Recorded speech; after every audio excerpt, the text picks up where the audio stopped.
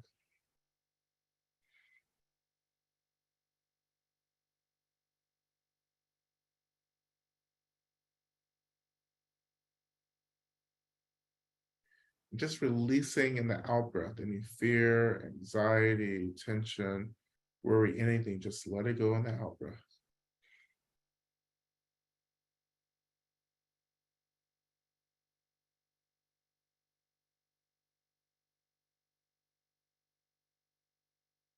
And as we transition out of the practice, we transition with a deep faith or recognition that we have opened these doorways, these channels of light that have begun to saturate our space, our homes, that this light is a blessing and protection with the spaces we dwell in, and this light is a radiance, an expression of our own energy bodies.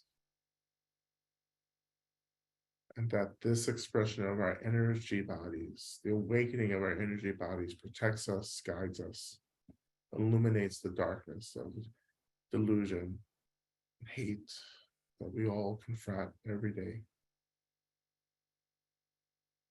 We're just going to let this little light shine.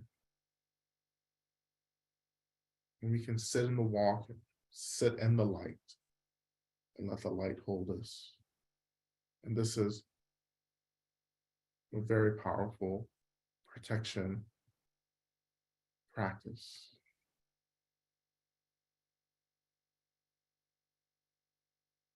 And so to close out our session, we turn our attention to Shantideva's prayer, which we'll recite 3 times.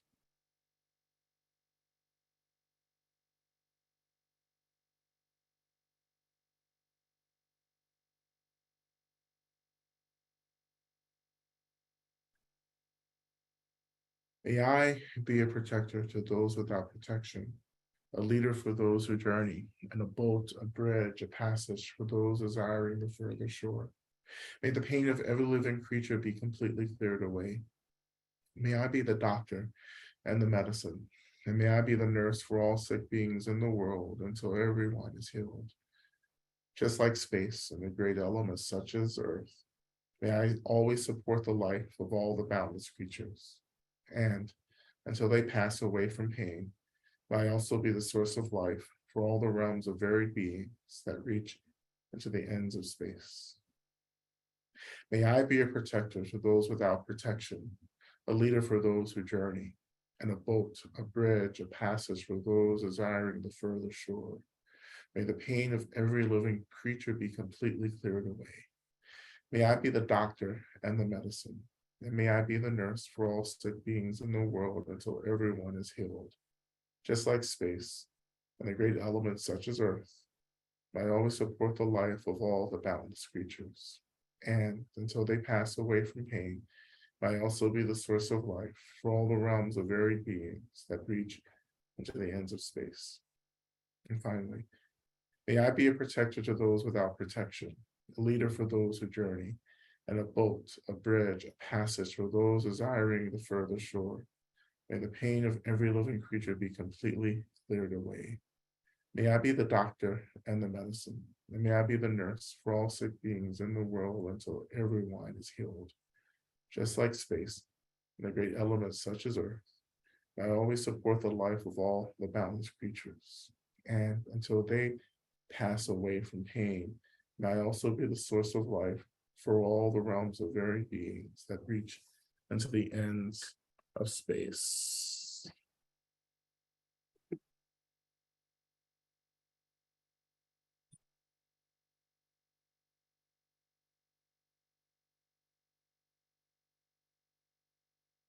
Okay.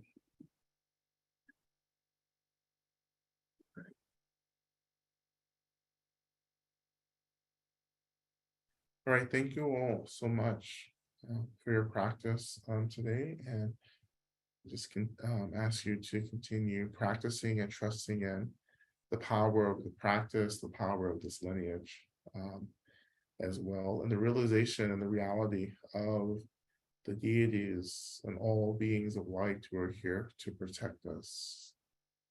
You know, so everything we lay to the feet of Medicine Buddha and all the awakened Buddhas.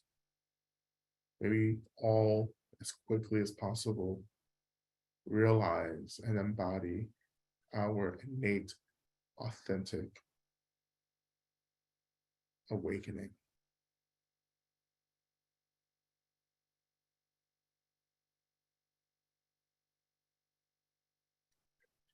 All right, well, thank you so much again. Thank you to Karen and Eric for supporting the technology here. This is a community effort, so thank you all so much, and I hope to see you again in some capacity. All right. Thank you all. Please be well.